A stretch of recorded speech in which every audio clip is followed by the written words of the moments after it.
Bem-vindos a mais um episódio de E aí, professor? Olá, Walter. O que houve aqui, Martin? Eu não sei, eu acho que a gente quis dar uma molhada nas orelhas. Então você devia estar aqui sentado atrás desse chuveiro? As nossas orelhas estão molhadas. Digo, atrás das orelhas. Entendi. Bem, esse é um assunto interessante, o que você vai esclarecer para nós. Nós recebemos tantas perguntas. Lembre-se de quando falamos a respeito da minha história e de como eu fui de evolucionista para criacionista? Eu sempre conto aquela história de quando apresentei alguns questionamentos ao comitê. Sim. E aconteceu que alguém me contactou querendo saber quais eram. Gente, como vou lembrar disso? Isso foi há 36 anos atrás. Quais foram as perguntas? É claro que eu tenho mais ou menos uma ideia. Elas causaram bastante agitação na época. Mas essa pessoa me disse que está escrevendo um livro e gostaria de incluir nele 10 perguntas. Isso me forçou a sentar e pensar. Qual foram exatamente aquelas perguntas? Eu não posso garantir que serão exatamente as mesmas, mas são mais ou menos aquelas. É basicamente sobre o aspecto genético. Eu lembrei boa parte. Então eu acho que é fiel bastante ao que aconteceu naquele dia. Bem, em qualquer caso, essas 10 questões que você tem agora ainda são suficientes para refutar toda... Bem, eu não diria que nós vamos causar um tsunami aqui, mas acho que elas farão as pessoas pensarem.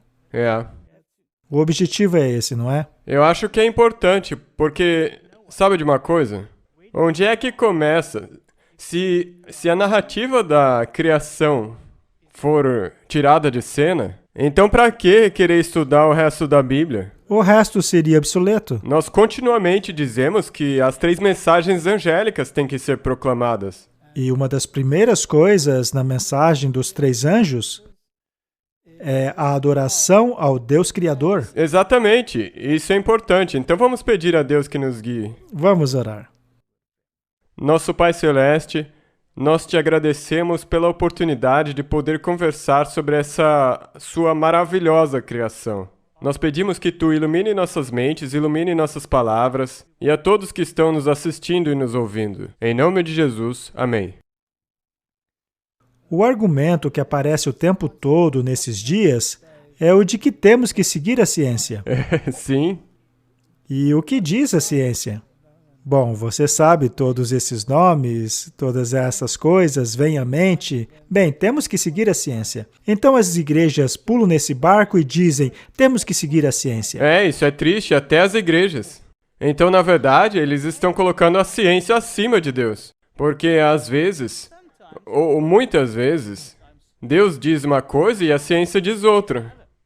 Eles dizem que se baseiam em artigos revisados. E isso me faz pensar, quantos milhares de artigos existem nessas revistas científicas a respeito da evolução? Então, se nós temos que seguir a ciência, temos que jogar fora a Bíblia, já que é assim, não é? Mesmo em relação a outras coisas, quão frequentemente a ciência tem se mostrado exatamente o oposto da realidade. Viu só? É essa ciência aí que a Bíblia chama de chamada ciência. Falsamente chamada. Falsamente chamada. Muito bem, então vamos tentar analisar esses 10 pontos. Pode levar algum tempo? Talvez nem tanto assim. Vamos ver. Nós vamos falar sobre criação. Eu acho que muitas pessoas conseguem ver que essa foto foi tirada pelo Henry Stolber. Sim, isso também faz parte daquele filme sobre a criação e aqueles documentários publicados. Sim, e agora está no E aí, professor, com outro cenário. Foi mal, Henry. Por hora eu tomei o seu lugar nesse lado aqui. Está tudo bem. Vamos falar então sobre criação. Então a Bíblia fala sobre o início, no princípio.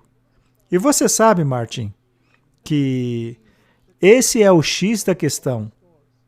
Se essa história na Bíblia está errada, então qual é o sentido da cruz? Não tem nenhum sentido. Porque a evolução diz que a morte foi o meio pelo qual as coisas melhoraram. Por meio da seleção natural, da sobrevivência do mais forte em detrimento do mais fraco. Então, a morte teria sido o elemento que levou a toda essa variedade que temos hoje. Mas a Bíblia diz claramente que a morte foi o resultado do pecado, e o pecado só foi cometido por uma criatura moral no fim do relato da criação. E sabe, no princípio, como você acabou de mencionar agora, na verdade já está refutado. Exatamente. Porque se não havia pecado, então não teria como haver morte. Então Adão e Eva teriam vivido para sempre. Como que a evolução se encaixaria nisso aí? E quanto à cruz? Por que Jesus morreria para dar a vida eterna? Para nos devolver a vida. Se não tivéssemos essa vida eterna no início, então não faz o menor sentido. Não faz nenhum sentido religioso. E é por isso que a evolução teísta não faz sentido. Com certeza. Ela não tem o menor cabimento, porque ela nega a expiação completamente. Completamente. Então, se você quiser imaginar uma criação com longas eras, é melhor virar ateu de uma vez. Sim. Não faz sentido. Não tem como você encaixar Deus nisso aí. Então, no princípio, a Bíblia diz que o Senhor criou os céus e a terra, e tudo o que neles há. Ele disse, e aconteceu. Agora, seria isso um mito? Será que deveríamos colocar a religião no reino da mitologia também? Tem que ser assim, no caso da evolução teísta. Êxodo capítulo 20, verso 11. Pois em 6 dias o Senhor fez o céu, a terra, o mar e tudo o que neles há, e descansou no 7º dia. Isso se encontra ao final do 4º mandamento. Então, o 4º mandamento é essencial. Não há nenhum outro mandamento que pode interligar todas essas coisas. Se a fé é a substância daquilo que se espera, a evidência daquilo que não se vê, veja, eu não estava lá quando foi feito. Eu não vi. Na verdade, nem Adão estava lá quando tudo foi feito. Quando ele acordou, já estava tudo pronto. Então, a fé é a substância das coisas que se esperam e evidência daquilo que não se vê. Sem fé é impossível agradar a Deus. E aí está, no 4º mandamento. Nos é ordenado guardar o 4º mandamento para termos um relacionamento com Deus, para passarmos tempo com Ele, porque é assim que funciona um relacionamento. Em 6 dias o Senhor fez o céu e a terra, o mar e tudo o que neles há, e descansou no 7º dia. Ponto final. Posso adicionar mais uma coisa aqui? Claro. Não tem nenhuma menção à lua aí. Você é danadinho, hein? Mas então por que algumas pessoas... A lua está lá a partir do 4º dia. No 4º dia. Mas aqui, então, por que 6 dias e no 7º descansou? Ali não fala que, porque no 6º dia a lua estava surgindo e tudo mais. Sim, mas vamos deixar isso para um outro tópico. Eu sei que você quer falar muita coisa aqui.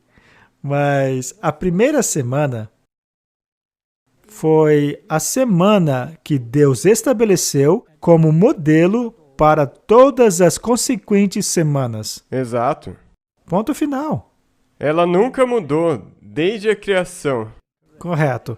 E ainda que o sábado tivesse se perdido no tempo, como afirmam alguns, quando Israel estava ali no deserto, não restava mais dúvida de qual dia era o sábado.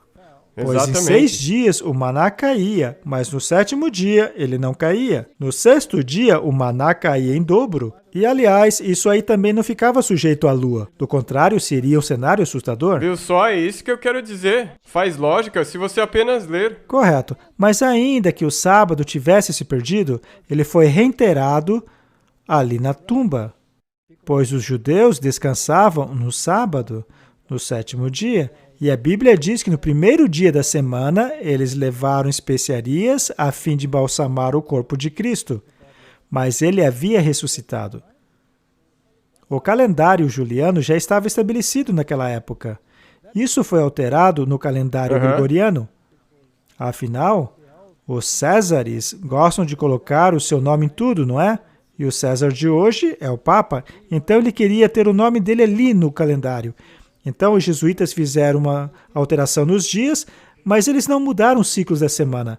A semana tem sido a mesma desde a criação. E isso é crucial. Se o Senhor fez os céus e a terra e o mar e tudo o que neles há, e descansou no sétimo dia, se ele realmente fez tudo em 6 dias, então a evolução está em oposição direta a este relato. Exato. Então, o oponente de Deus introduziu uma narrativa que se opõe à criação. Isso faz parte do grande conflito? Não é interessante que o grande conflito com relação a essa questão começou em 1844? Porque Charles Darwin escreveu seu primeiro manuscrito da origem das espécies em 1844 e o enviou para revisão. Então, tudo se encaixa neste cenário de uma grande batalha ideológica dos tempos do fim. Quando eu ainda era evolucionista e fui apresentado essa história aí dos 6 dias, você pode imaginar o que passou na minha cabeça? E é a mesma coisa com qualquer um que tenha essa mesma mentalidade que você tinha. Eu pensei que a pessoa que havia me dito essas coisas era um grande ignorante. Exatamente, é isso mesmo. O mundo te diz que, na verdade, se você acreditar na narrativa bíblica, você, na verdade, é estúpido. Exatamente, você é um estúpido. Eu me lembro que a pessoa me trouxe esses livros a respeito do criacionismo. E lembre-se, eu costumava rasgar esse tipo de coisa na frente dos meus alunos na universidade. De vez em quando apareciam os criacionistas lá e eu adorava detonar com eles, ridicularizá-los na frente de todo mundo. Então a pessoa que me trouxe os livros ficou frustrada e disse: "Você é que tem problema com esse evolucionismo aí, então você se resolva com ele." Sim, eu lembro. Então, cabia a mim chegar a uma conclusão. E sobre o sábado ele também disse: "Você que se resolva aí, eu não tenho problema com o sábado." Como é possível guardar um sábado em reconhecimento a milhões de anos de evolução? Isso simplesmente é impossível, é ridículo. Exato. Mas eu comecei a raciocinar.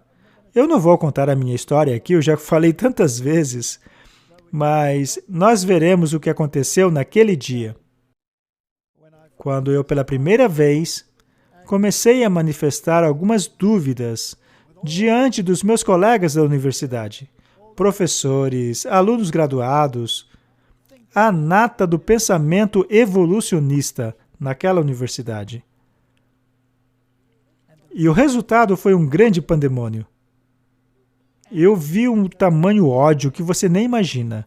Parecia um monte de vespas vindo direto em cima de mim, querendo destruir a ameaça. É uma pena que não tinha nenhuma câmera para gravar isso aí. Seria realmente interessante porque um dos meus colegas estava literalmente espumando de ódio na boca. Ele estava vermelho. Ele estava me xingando. Agora, o que realmente o impressionou foi o fato de eu simplesmente estar fazendo perguntas. Naquela época, eu sequer tinha as respostas. Você entende? Isso leva tempo, leva anos de estudo até você ter a resposta. Mas o pandemônio estourou. Eu então pensei, isso é muito intrigante. Há algo de estranho nisso aí. E eu decidi investigar. Exato. Gênesis capítulo 6, 17. Eis que vou trazer águas sobre a terra, o dilúvio, para destruir debaixo do céu toda a criatura que tem fôlego de vida. Tudo o que há na terra perecerá. Então, veja, Martin, segundo o verso, ele disse que tudo o que estava na terra morreria. Deus chamou a porção seca de terra. Então, tudo o que estava na terra morreu. o que não tem nada a ver com a água. Não. É claro que muitas criaturas morreram naquele dia, até mesmo no mundo marítimo, especialmente se você pega aquelas criaturas do mar e as joga na terra. Isso é uma grande catástrofe. Há muitas mortes, mas este verso é uma contradição total à ciência. Porque a ciência não admite uma destruição universal, pois nesse caso a evolução teria que começar de novo. Entendi. Então, se em algum ponto toda a vida estava lá pronta, e aí veio uma destruição universal e destruiu tudo na Terra, de forma que apenas aquilo que estava no barco sobreviveu, você teria que começar o processo evolutivo de novo, porque, é claro, eles não acreditam na história do barco. É que nem o grande reset. Martin, você está trabalhando para o Fórum Econômico Mundial? Então, isso é fascinante. Tudo morreu. Essa frase faz oposição absoluta à ciência revisada. Oposição direta. Eles reconhecem inundações locais, catástrofes regionais, mas nunca uma catástrofe universal. Não falaremos sobre esse assunto em grandes detalhes. Se as pessoas querem estudar mais, elas podem assistir a toda a série sobre criação que fizemos. Hoje o foco são as 10 questões e queremos salientar alguns pontos específicos. E será que eles podem ler também aquele livro que você escreveu, O Conflito do Gênesis? Sim, o livro está disponível em nosso servidor para download. Eles podem baixar do nosso servidor. 10 pontos para ponderação. Vamos passar pelos 10 pontos. Ponto número 1. Se a evolução da vida começou com baixa diversidade e a diversidade aumentou ao longo do tempo, então por que o registro fóssil mostra alta diversidade no passado e menor diversidade com o passar do tempo? Isso é uma maneira de dizer que as coisas parecem estar de cabeça para baixo.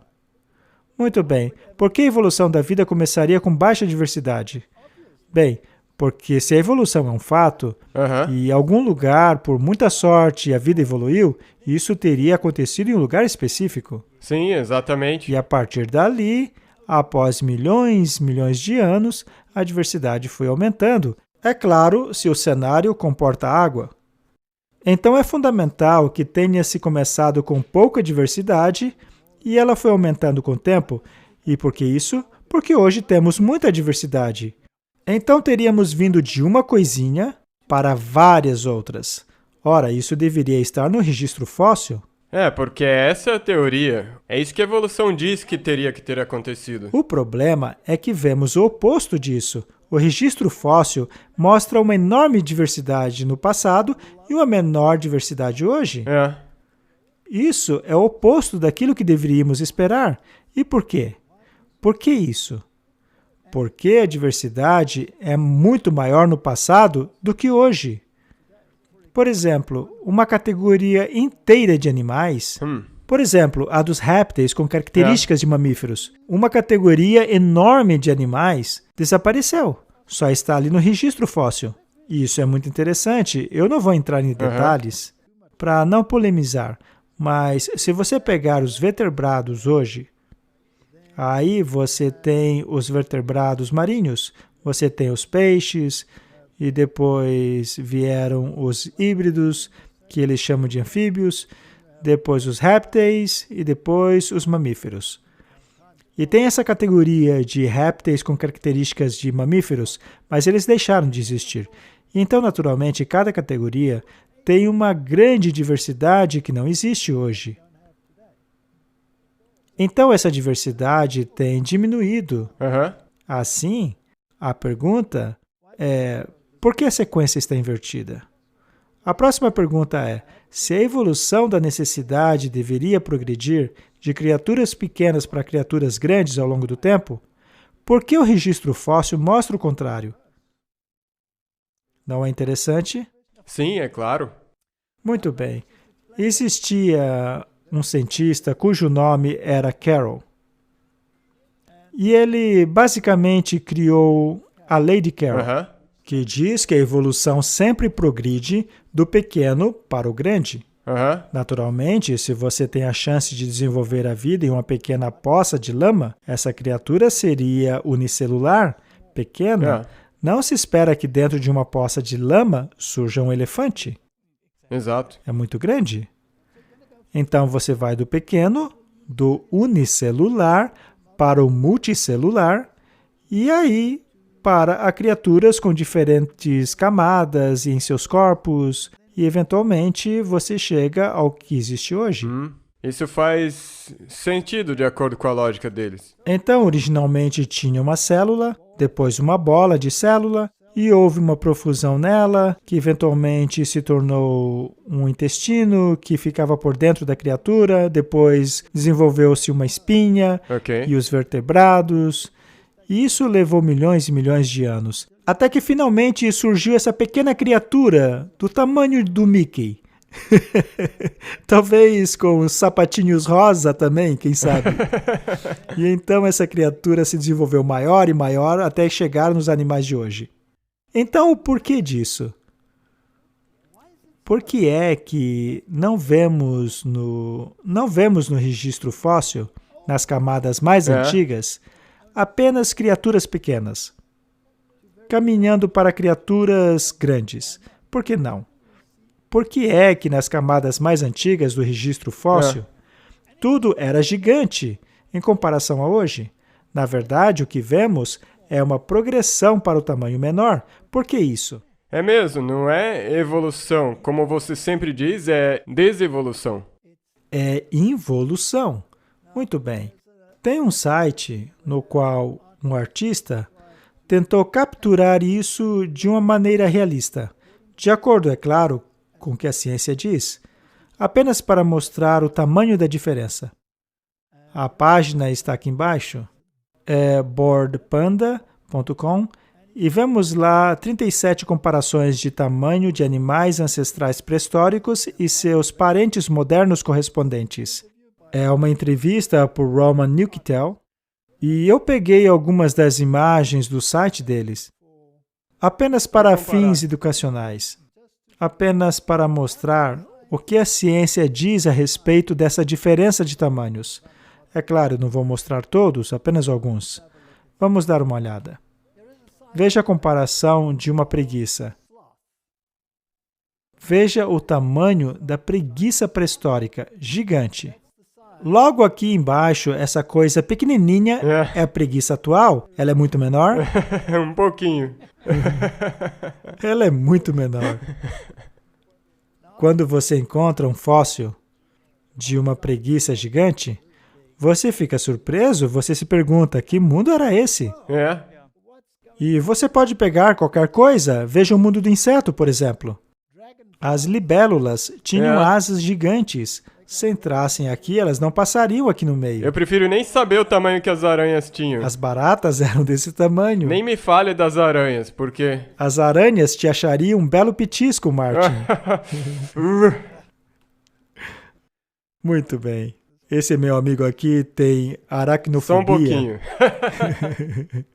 Muito bem, então essa é a diferença de tamanho. Agora, o interessante é que você poderia imaginar criaturas desse tipo, desse tamanho gigantesco, como sendo muito pré-históricas, como pertencendo à era dos dinossauros. Eu nem vou falar dos dinossauros, mas imaginem esse animal na era dos dinossauros, milhões e milhões e milhões de anos atrás. Agora, o interessante é que eles encontraram pele intactas de preguiças gigantes nas cavernas da América do Sul. Ainda estavam intactas. Eu sei. Os fazendeiros até enfeitavam suas casas com elas. Mas, ora, quantos milhões de anos essas coisas podem estar no passado se a pele delas ainda está intacta? É impossível, mesmo que tivesse sido congelada. Porque mesmo de acordo com a narrativa deles, não teria como ter permanecido igual por milhões de anos. Exato. Agora veja o Wombat. Esse é o fóssil ou pré-histórico. Veja só o tamanho dele comparado com o Wombat atual. Isso é evolução ou É involução? completamente uma desevolução. Isso é uma degeneração ou um progresso? Com certeza não progrediu em tamanho. É uma regressão. Sim, é regressão, tipo... Olha só para isso. Isso é apenas o reino animal. Quando a Bíblia fala sobre gigantes É, e fala sobre quão grande eram suas camas, as pessoas dizem, isso é conto de fadas. e daí eles representam essas pessoas como neandertais, que eram estúpidos. Imagine o Abraão, por exemplo. Ele ainda tinha quase a estatura de um anjo. Até o tempo de Abraão. Mas, Martin, isso é fascinante. Talvez a história da Bíblia não seja tão ridícula. Vamos dar uma olhada em um outro. O leão. Esse aqui é o leão pré-histórico.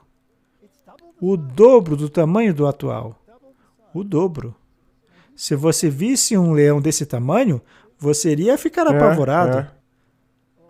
Veja então o orangotango. Esse é o tamanho do orangotango pré-histórico.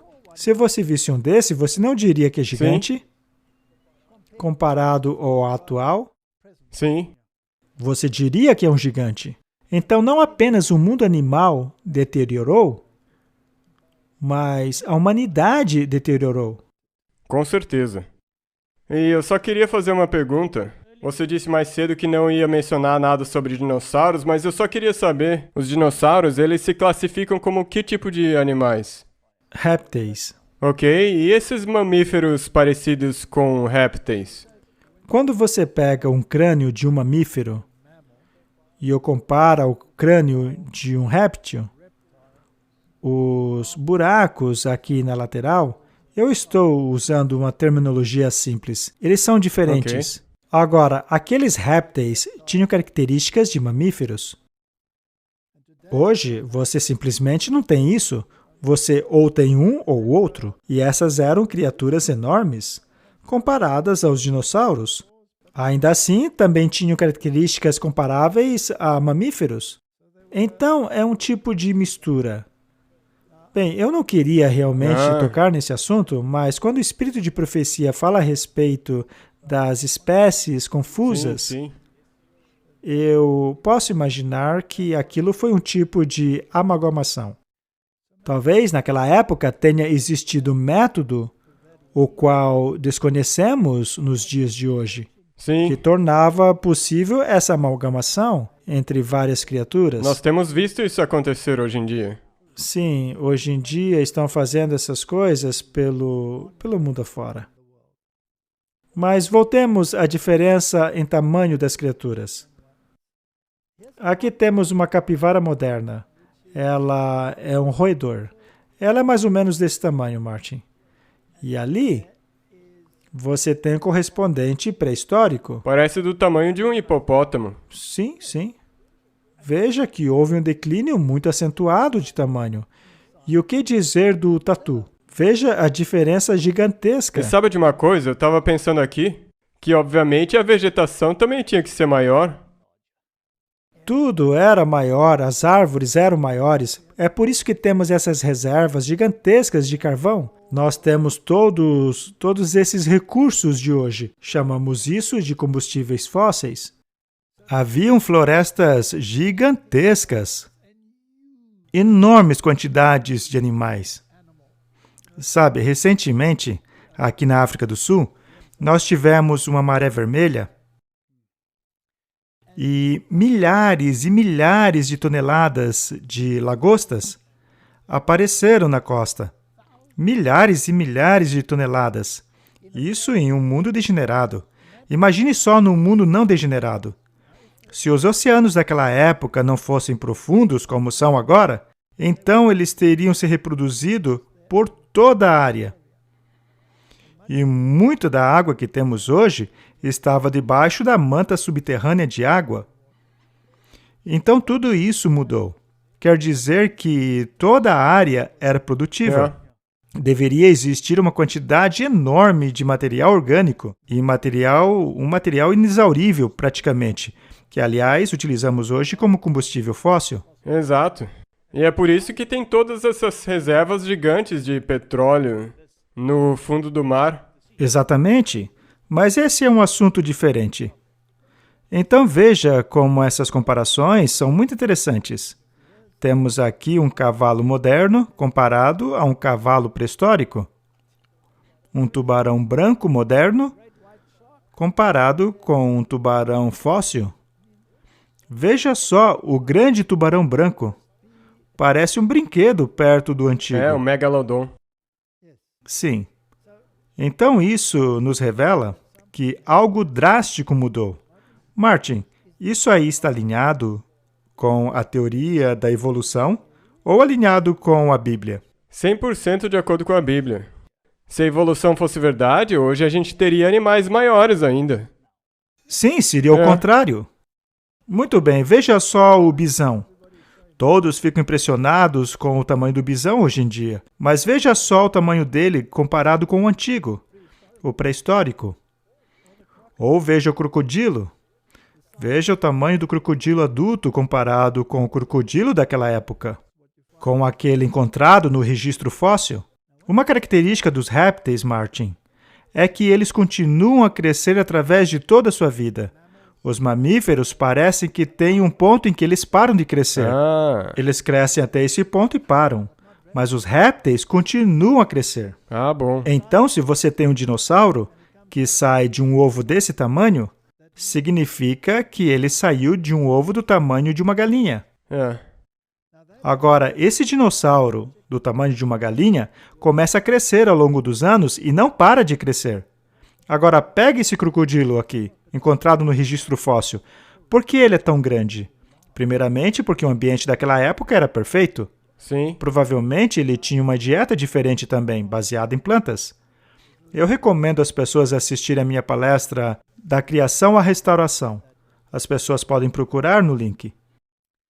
Bem, ele não pararia de crescer.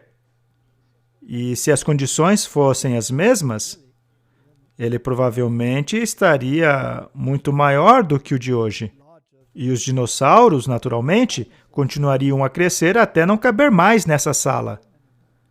Portanto, se você tinha que levá-los para a arca, você pegaria um adulto ou um jovem? Um pequeno.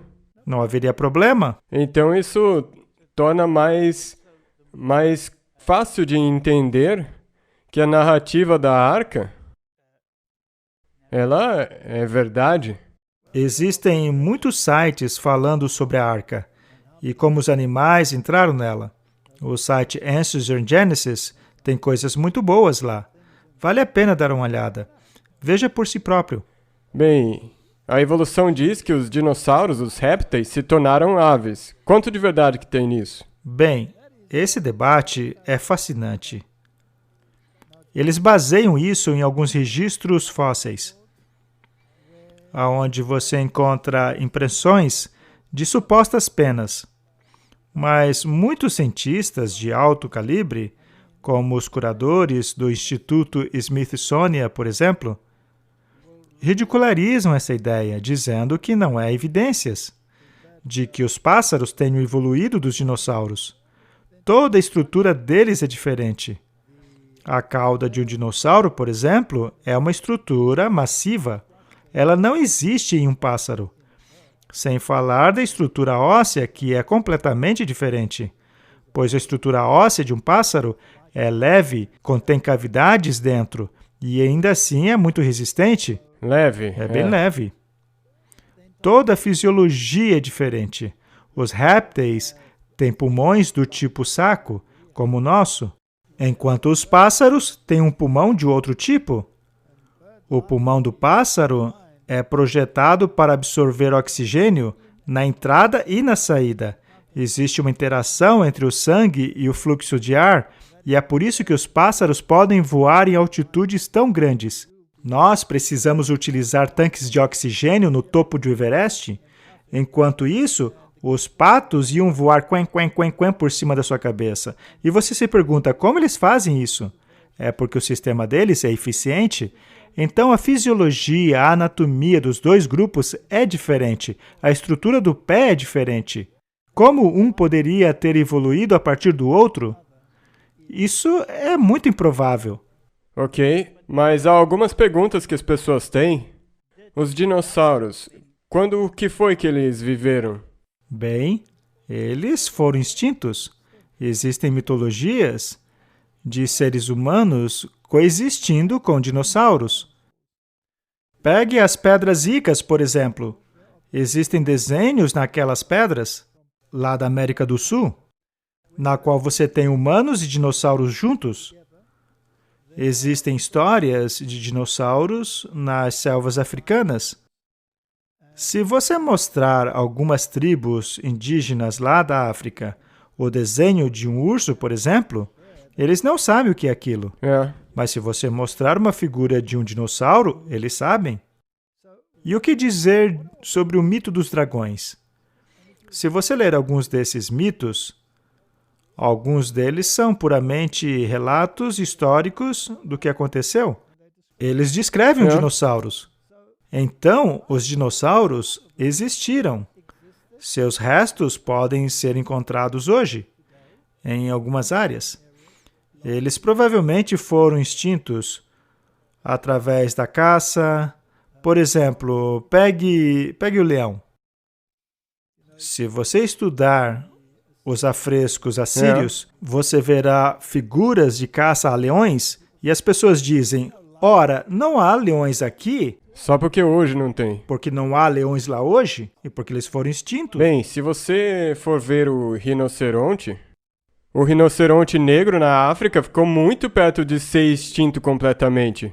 Se isso tivesse acontecido em algumas centenas de anos, você poderia olhar para um fóssil dele e dizer que é de milhões de anos atrás. Correto. Muito bem, então vimos as primeiras duas perguntas, que são a respeito dessa sequência inversa que vemos. A realidade bate com a criação ou com a evolução? Vamos dar uma olhada em outras perguntas. Pergunta número 3. A seleção natural trabalha eliminando as variantes mais fracas. Sendo assim, como pode o mecanismo que trabalha por meio da subtração criar mais diversidades? Esta é uma pergunta bastante carregada. Entendi. Porque se você pega 2 indivíduos e os submete à pressão do ambiente, e um deles é mais preparado do que o outro para sobreviver naquela circunstância específica. Então, o mais adaptado sobrevive e o outro entra em extinção. Isso é subtração. Começa-se com 2 e termina-se com 1.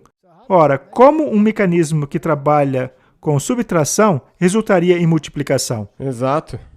Seria necessário duplicar isso em milhares de áreas. Mas a vida não funciona desse jeito. Se com muita sorte você tem uma evolução em um lugar, você teria que supor que aquele golpe de sorte acontecesse em outros milhares de lugares para se ter a diversidade de hoje.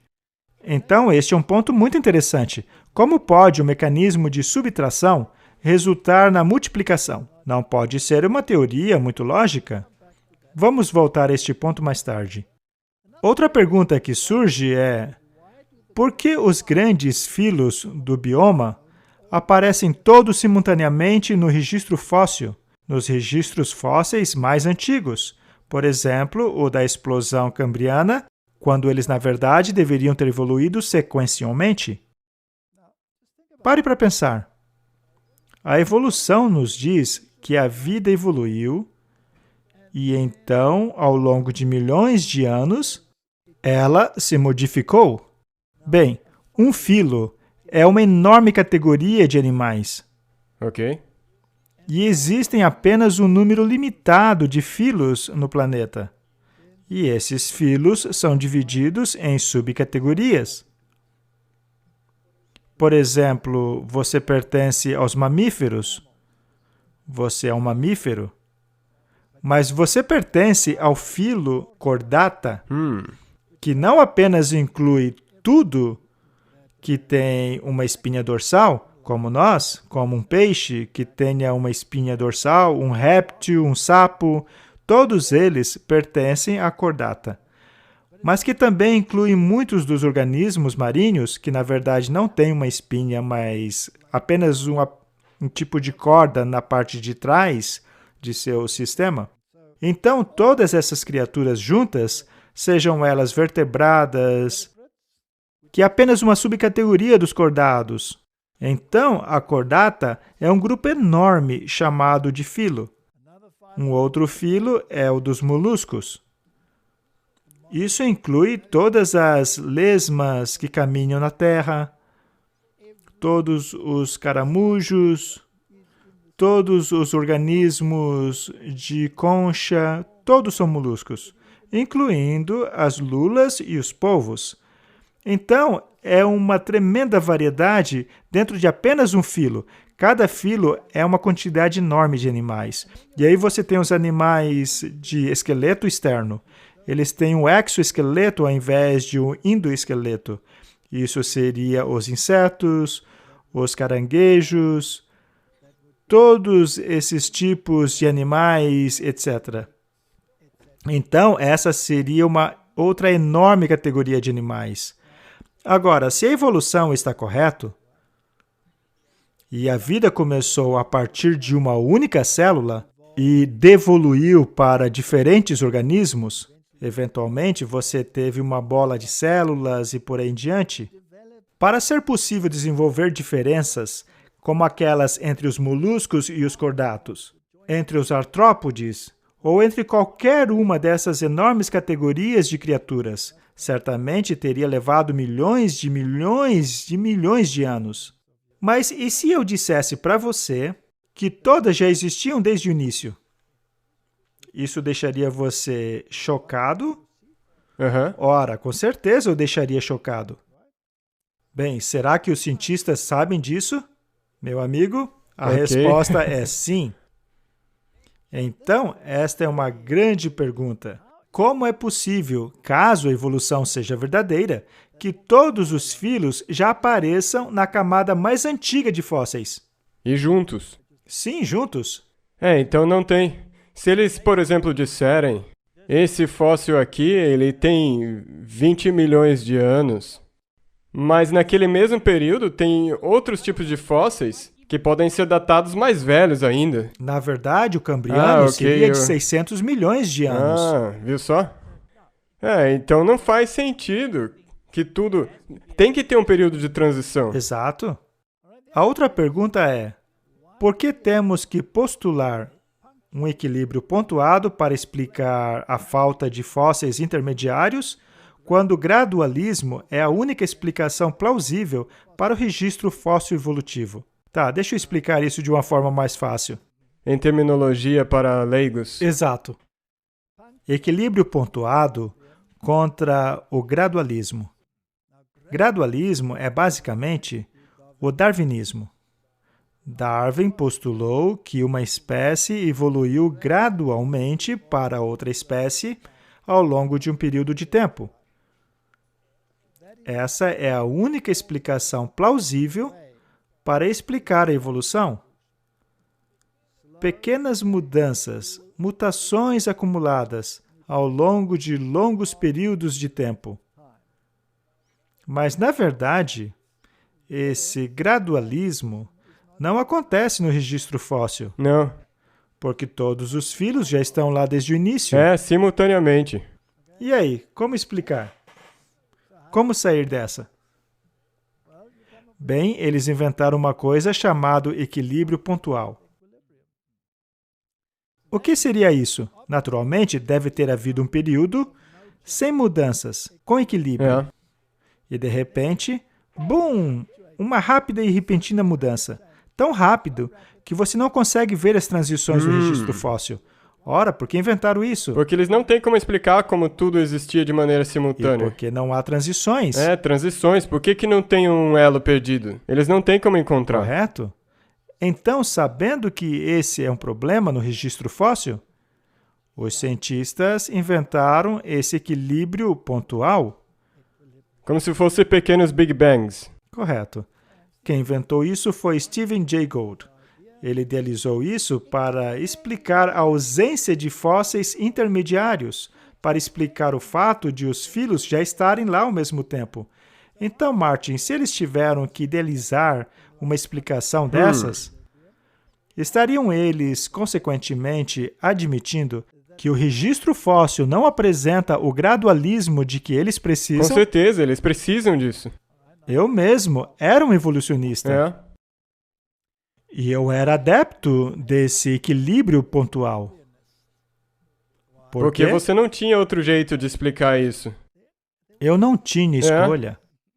Se eu quisesse continuar um evolucionista, eu tinha que aceitar a ideia do equilíbrio pontual. Ok, então esses equilibristas pontuados. Então esses equilibristas pontuados. Eu acho que eu acertei. Ok, eles também acreditam que os seres humanos foram criados dessa maneira? Com equilíbrio pontuado? De repente, eles apareceram, mas os intermediários... Porque eles não conseguem achar o elo perdido. Exato, não existe. Então, este é o ponto, Martin. Mas eu tenho uma outra pergunta para você. O equilíbrio pontual está lá porque tudo já está no registro fóssil. Agora, qual seria a diferença inerente entre o equilíbrio pontual e a criação? Não tem diferença. A única diferença é que um admite a existência de Deus. Eu queria dizer isso. Num deles há um criador e no outro aconteceu ao acaso. Exato. Na tentativa de negar a existência de um criador, eu precisava citar o equilíbrio pontual. Na verdade, é um paradoxo, porque você tem que ter a mesma quantidade de fé. Aham. O equilíbrio pontual tem fé na evolução rápida, tão rápida que tudo estava lá ao mesmo tempo. Exato. Deus criou todas as coisas. Martin, para eles não existe lugar para Deus. Você entende? Então, o nosso trabalho é pregar as 3 mensagens angélicas. As 3 mensagens angélicas, a mensagem do primeiro anjo é sobre adoração. Adore aquele que fez. Se este é um sistema de adoração, Com certeza, sim. o que você está adorando nele? Você está adorando o poder inerente da natureza de produzir o milagre, que é a existência de todas as criaturas ao mesmo tempo. Então você substitui Deus, o Criador, pela Mãe Terra? Eles trocam Jeová pela Mãe Terra, ou pela natureza. Na verdade, se você aceita o equilíbrio pontual, você é um adorador de Gaia. Você simplesmente não adota esse nome. E essa é a mais lógica das crenças evolucionistas que você pode ter. Porque a evolução não pode ser explicada de maneira gradualista. Sim, porque não está no registro fóssil. E o próprio Darwin admitiu Ele admitiu. que essa é a falha de sua teoria. E para contornar essa falha, você tem o equilíbrio pontual. Então, é isso aí. Vamos para outras perguntas. Se a seleção natural trabalha em nível do fenotipo e não no nível do genotipo, então como os genes, a mitose e a meiose, com seus complexos e precisos mecanismos de transferência de genes, evoluiu? Teria que ser por pura sorte? Muito bem. Deixa eu Sim, por explicar favor. um pouco melhor. Eu não tenho imagens, mas vou tentar explicar. Com certeza, essa foi uma das perguntas que fiz. Porque a evolução da necessidade tem que trabalhar com aquilo que está fisicamente presente. A sobrevivência do mais adaptável. Os 2 indivíduos que você está comparando, um indivíduo que não está tão adaptado e um outro que está, eles têm que estar existindo. Exato, não pode estar faltando um. Sim. Se eles estão fisicamente ali, a pergunta óbvia é: como passaram a existir? Você entende? Sim. Vamos explicar ainda mais. Então, o fenotipo é o que está fisicamente presente. Aquilo que você pode ver. Bem, se eu tivesse que explicar o seu fenotipo, eu faria a descrição daquilo que você é. Mas porque eu sou bonzinho, não vou descrever você. Porque com certeza vai ter algo que ver com o meu cabelo. Provavelmente. Se você tivesse que descrever o meu fenotipo, você diria que eu pareço um palito de dente, não é? É melhor a gente deixar isso quieto. Mas a verdade é que eu sou maior que você. Agora, porque eu sou mais velho, provavelmente não posso ganhar de você numa corrida. Mas antigamente, eu provavelmente poderia correr mais rápido que você, porque as minhas pernas são mais longas. Exato. Então, numa situação de fuga, nas selvas africanas, eu seria mais rápido que você. Exato, então eu Você seria a minha refeição. Sim. Teria sido sobrevivência do mais apto. Você teria sido mais apto e eu não teria sobrevivido. Mas o que determina o jeito que você é? Os meus genes. Aham. Os seus genes determinam o seu fenotipo. Mas os genes são informações utilizadas para fazer o seu fenotipo. Mas a evolução não faz nada com o seu genotipo. Ela pode apenas testar o que tá já aqui. está aí, a capacidade daquilo que já existe. Será que você corre mais rápido que eu? Essa é a pergunta. Isso você tem também como ver através do fenótipo. Muito bem. No que se refere à pressão seletiva, seja lá o que for, por exemplo, mudança climática, que agora dizem estar se tornando mais quente. Sim. Então você tem uma criatura que está passando mais calor por causa de pelo e outro tem um pelo mais curto. Essa é uma diferença fenótica. Aquela que é mais capaz de sobreviver ao calor é aquela com pelo mais curto. Ela pode se resfriar melhor, etc. Aham. Então, é assim que funciona. Esse é o fenotipo. Mas como os genes passaram a existir? A seleção natural não trabalha com letras e números, porque ela não produz nada ainda. As letras e os números têm que ter existido por sorte. Então, a conclusão é: a seleção natural trabalha apenas no nível do fenotipo, e não no nível do genotipo. Sendo assim, como que o genotipo, que pode ser apenas testado em sua capacidade, uma vez que já tenha produzido o fenotipo, como surgiu? Ou melhor, que dizer do processo de transferir os genes para a próxima geração, ou de multiplicar as células, que é a mitose? Ou o processo de transferir isso para a próxima geração por meio da meiose? Com todos os seus complexos mecanismos de transferência de gene, como isso passou a existir? Como você disse, por acaso. Pelo acaso. Então, precisa ser por puro acaso que alguma coisa calhou de funcionar e produziu o fenotipo viável. Apenas um gene nunca poderia transformá-lo em um fenotipo viável? Para isso, seria necessário milhões de genes. Exato. Então, veja como essa teoria precisa de fé. Exatamente, é isso que eu queria dizer. Isso é uma religião. Você tem que ter fé para acreditar que foi por acaso. Correto? Vamos lá. Pergunta número 7. O processo de cruzamento durante a meiose é quando os genes transferem a informação. Mas antes, essa informação precisa produzir uma prole para ser testada. Mas a seleção natural só passa a atuar quando já existe algo pronto. Quando já está pronto, é. Agora estamos falando de números.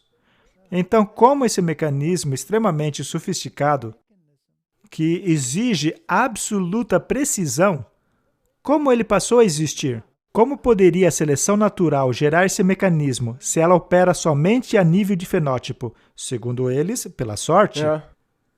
Ou seja, estamos falando de fé aqui. É por isso que eu disse, tem que ter fé. Quando aquela discussão chegou neste ponto, uma das estudantes levantou-se e disse: então você está dizendo que isso tudo não passa de uma religião e que fui enganada quando me levaram a abandonar a minha religião? Esse comentário fez a ira explodir naquela reunião. E só um parênteses aqui. Você sabe se por acaso essa estudante voltou para a fé? Na verdade, aquela estudante era uma... E claro, eu não sabia naquela ocasião, mas ela era uma adventista. Uau! E muitos anos depois, eu recebi uma mensagem me dizendo que aquela estudante ficou sabendo que eu havia mudado a minha opinião sobre a evolução e ela mal podia acreditar.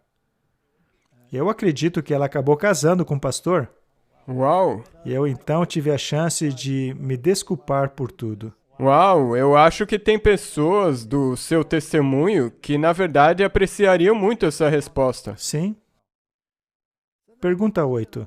Como podemos explicar a evolução dos dois sexos? Com diferenças anatômicas compatíveis. Quando apenas o resultado da união, que aumenta a diversidade da prole, é sujeita à seleção, mas não à causa. Deixa eu explicar melhor. Para que haja a seleção natural, para que ela possa atuar, precisa haver variedade. Sim? Nós vimos que a seleção natural, na verdade, reduz a variedade. Sim? Então, é um mecanismo que subtrai. Como se pode, então, dar à seleção natural a variedade de que ela tanto precisa? Você entende? Exato, então.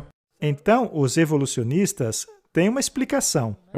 Ok. Eles dizem que o fato de haver transferência de genes entre o macho e a fêmea produz uma enorme variedade. E essa variedade precisa, então, ser colocada em fenotipos, diferentes proles. Então, se você tem filhos, eles não serão idênticos. Haverá variedades por causa dessa mudança de material genético, mas isso não explica como surgiram os dois sexos que produzem essa prole variável. Exato. Isso também não explica a absurda complexidade desse mecanismo que é exigido para se produzir a prole em dois sexos. São os dois juntos que podem produzir uma descendência. Exato. E também não explica por que existe uma diferença anatômica entre macho e fêmea para que se possa atingir isso. Para poder fazer isso, Também não explica como essas diferentes células se uniram para produzir uma variedade na prole por meio da união das células germinativas de macho e fêmea, que vai então unir essa informação genética e depois dividir tudo aquilo para a próxima geração e então produzir um fenotipo, que aí sim estaria sujeito à seleção natural. Eles dizem que tudo isso foi sorte. Se tudo for por acaso, exatamente. É impossível explicar isso de qualquer outro jeito. Pois é. Mas Deus diz que Ele criou macho e fêmea. Ponto. Exato.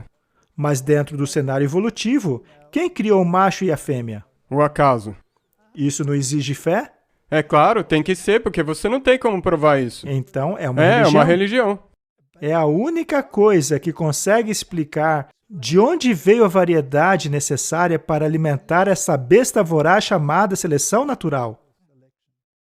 E não é triste que essa é a narrativa que o mundo inteiro tem sido ensinado?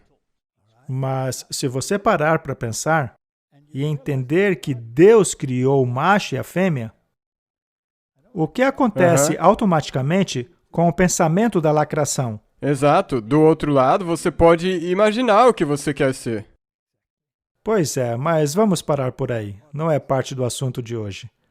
Então, existem outros problemas com o cenário evolutivo. Primeiro, você tem que postular a origem da matéria, porque somos seres físicos, certo? Eles apenas aceitam o fato de que tudo já estava aí. Mas eu não vim de um Big Bang. Nós vamos falar sobre isso. Mas, então você tem que postular a origem da matéria, de onde ela veio. Então a questão não gira somente em torno da evolução de uma espécie de animal para outra espécie. Isso transcende todas as ciências. Agora, quanto aos artigos revisados, precisa haver no mundo para cobrir todos esses aspectos? Milhões. E são todas teorias. E hoje estudamos a matéria negra, porque precisamos postular que ela está lá. ainda que ela seja invisível, não é? Então, qual teria sido a origem da matéria e a origem do código genético? Isso exige ocorrências gigantescas de sorte, para que, por acaso, tudo acontecesse exatamente como deveria. Isso provê a matéria para tudo aquilo que compõe a vida física. Isso provê a variedade genética. O código genético ajuntou a matéria para poder formar algo que exista. E eles também têm que explicar a complexidade irredutível. A complexidade irredutível significa que essas coisas todas não poderiam ter evoluído ao longo do tempo, pois são mecanismos tão complexos que só funcionam se já estão montados. Na mesma hora. Tudo já precisa estar pronto para poder funcionar. Já vamos ver um exemplo. Na complexidade irredutível, se você tirar um componentezinho, por exemplo, o meu relógio, se eu tirar uma engrenagemzinha e jogar fora, o relógio inteiro não funciona, já que ele precisa daquela pequena engrenagem, mas ele precisa de todas as outras peças juntas também. Se eu remover qualquer outra, também não funciona. Meu relógio é irredutivelmente complexo. Tudo que está dentro dele precisa estar lá. Tem que estar aí. Então, como é possível que todos esses mecanismos complexos tenham evoluído? Eu não posso criar esse relógio de maneira progressiva. Não dá para eu colocar um parafusinho aqui, e depois um outro parafusinho, e uma engrenagemzinha, e aos poucos ir juntando todas as peças no relógio. Como o mecanismo será montado, se não há ninguém para montar? Exatamente, todas essas peças soltas, cada uma em um canto, não tem como juntar. O problema é que eles não aceitam a existência de um montador. Então eles têm que inventar algo para explicar isso. Não há espaço para um criador. Não há espaço para um ser divino, é o que eles dizem. A ironia é que os evolucionistas aceitam a complexidade irredutível sem a presença de um criador. O criador deles se chama acaso. O acaso. Então o Deus deles é o acaso. É religião. Sem mencionar, é claro, o dilúvio universal. A Bíblia fala sobre isso. Vamos analisar. Isso é apenas a introdução, Martin. Que legal. Eu tenho certeza que as pessoas vão estar ansiosas pelo que está por vir. Então, basicamente, o que estamos dizendo é que em qualquer uma dessas questões, se você quiser tirar Deus da equação, você acaba entrando no campo da fé. Exato. Não tem outro jeito. Não há saída. Então, você acaba tendo uma religião chamada ciência, que está em oposição ao que diz a palavra de Deus. Do contrário, ela deixa de existir. Alguns tentam unir a palavra de Deus com a evolução. Chamamos isso de evolução teísta. Mas aí você estará unindo a verdade com erro. Suposição, o que é um erro. Então vamos dar uma olhada na origem da matéria. Continuaremos a falar sobre isso nos próximos episódios. Sim, porque... para entendermos tudo. Exatamente, para nós podermos montar esse quebra-cabeça. Muito bem, vamos ver a origem da matéria. O que a Bíblia diz em relação à matéria? Deus falou e aconteceu. Ou seja, a voz de Deus. Pela palavra. Foi pela palavra do Senhor que os céus e a terra foram criados. Ele falou e aconteceu. E é por essa palavra que você vive, e não somente pelo pão. Quem veio com essa ideia do Big Bang? Foram os jesuítas, Martin. Os jesuítas. Os jesuítas, aqueles que chamam a Bíblia, especialmente essa versão, a King James, eles a chamam de áspide venenosa, a qual querem agarrar pela cauda, como a serpente de Moisés, para livrar-se dela. Bem, eles não conseguiram. Não. Mas ainda estão tentando, por meio do método aprendizado contra aprendizado, por meio das universidades. Bem, vejamos o que dizem alguns brilhantes cientistas sobre isso. Temos aqui um físico, cujo nome é Lawrence Krauss. Ele é um físico quântico. Ok. A física quântica é, na verdade, muito interessante, porque ela mistura o misticismo com a realidade. Ok, então na verdade é uma mistura entre ciência e religião? Sim, porque ela não tem escapatória. Porque na física quântica as coisas são tão inexplicáveis que acabam exigindo uma resposta mística. E eles deram um nome para isso que soa bem inteligente? Sim. Vamos ler um artigo postado por ele em 2010. Ele explica o que para eles é a base da origem de tudo. Como conseguir alguma coisa, neste caso o universo inteiro, a partir do nada. Isso me soa conhecido. Sim. Deus criou tudo a partir do nada. E a física quântica apresenta a mesma solução. Quando marchamos para trás, ao longo da linha do tempo, chegamos ao ponto a partir do qual tudo começou, o ponto que a ciência moderna chama de Big Bang. Os jesuítas criaram essa frase. Os cientistas têm uma maravilhosa noção. Soa bastante científico, não é, Martin?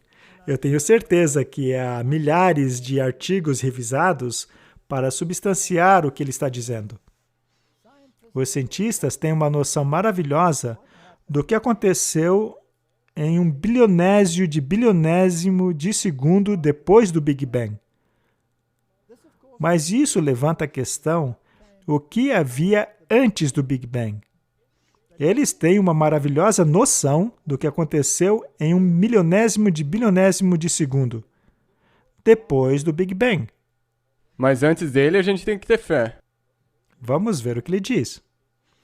Esse físico, Lawrence Krauss, demonstra que a resposta é nada.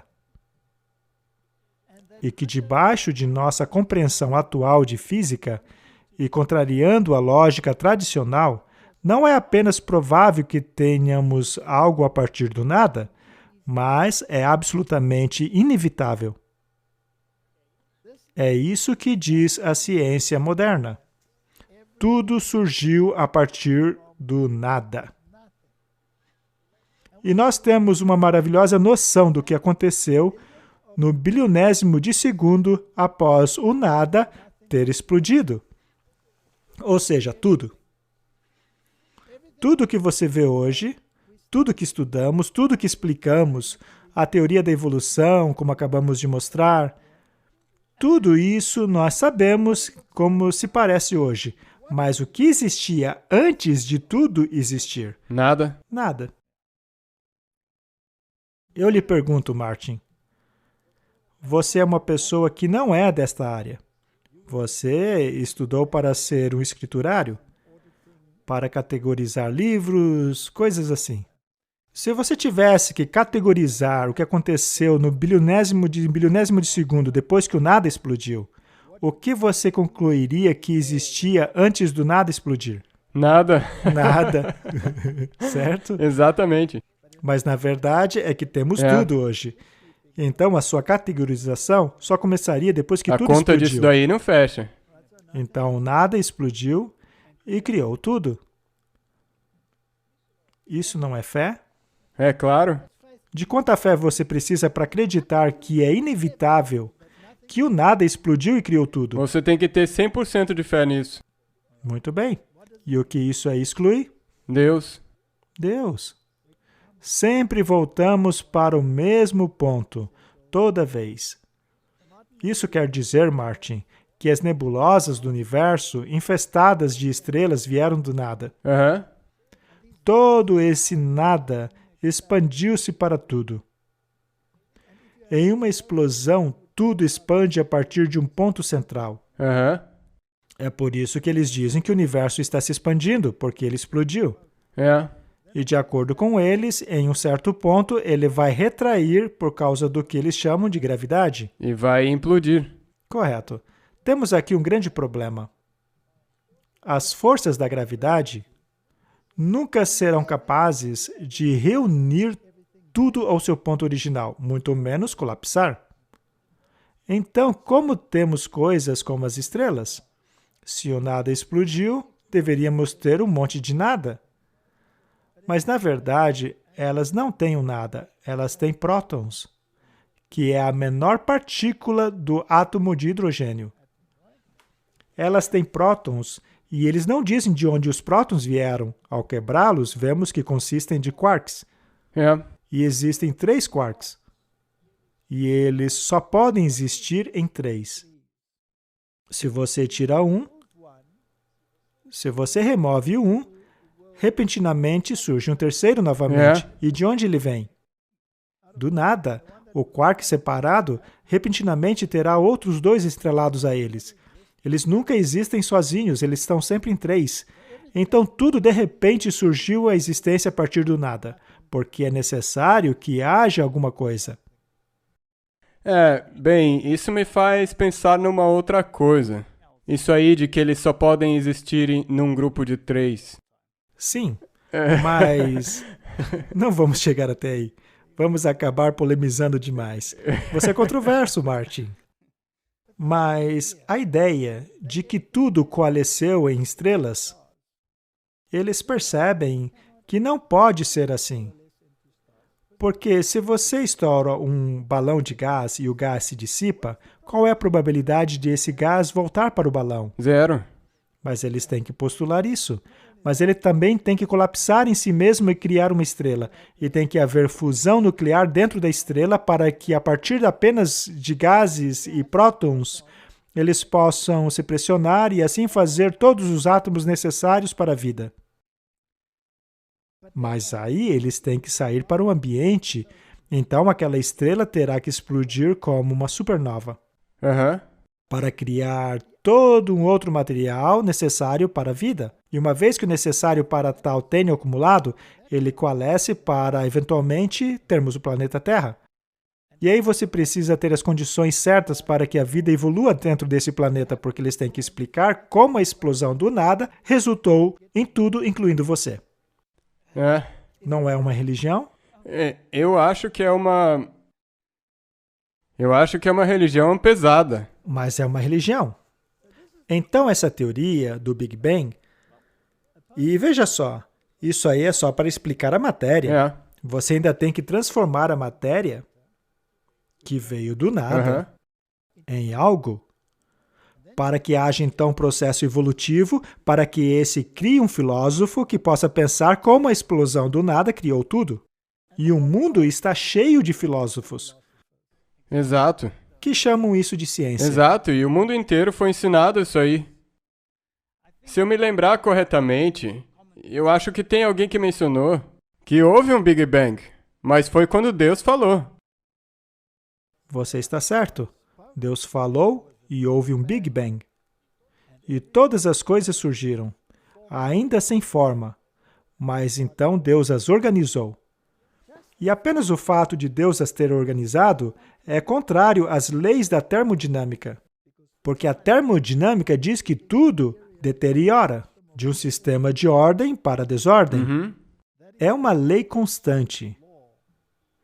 E a evolução, por natureza, viola essa lei.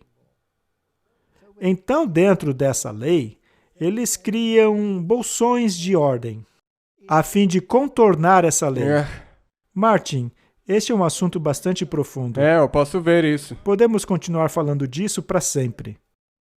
Acho que deveríamos fazer uma pausa agora e então voltarmos para analisarmos o outro lado da história. Eu acho que vai ser ótimo. Tem muita coisa desse episódio aqui que as pessoas podem ir e estudar por conta própria. E no próximo nós vamos continuar. Vamos continuar. Você pode orar para a gente, por favor? Oremos. Querido Pai, nos deparamos com vários sistemas religiosos neste mundo. E a ciência, especialmente certos aspectos da ciência, se qualificam como religião. E hoje temos que escolher a quem serviremos. Ajuda-nos a fazer boas escolhas, não apenas olhando para a ciência, mas para todas as evidências que nos rodeiam. É isso que eu peço em nome do Senhor Jesus. Amém. Amém.